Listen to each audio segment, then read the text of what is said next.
আবার কেমন রস খাওয়া রে বাবা, এইরকম রস খাওয়া তো বাপের কালে কোনোদিন দেখিনি। তো হ্যালো বন্ধুরা, তো চলে আসলাম ছোট্ট আরেকটি মিনি ভিডিও নিয়ে। তো দেখো, আমার বাপের বাড়িতে অনেকগুলো আগে খেজুর গাছ ছিল, কিন্তু এখন নেই, একটা দুটো এখন বেঁচে রয়েছে।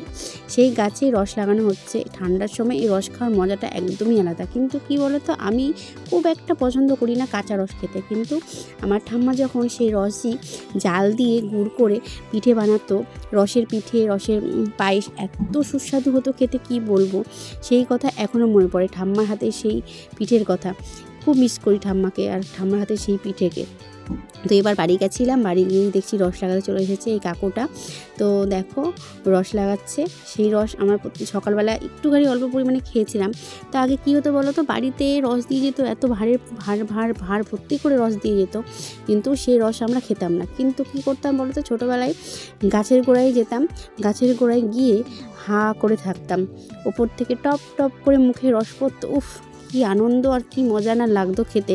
কিন্তু অথচ ঘরে রস খেতাম না, কিন্তু গাছের গোড়ায় গিয়ে সেই মুখে এক ফোঁটা করে রসগুলো পড়তো, সেগুলো খাওয়ার মজাটাই ছিল একদম আলাদা।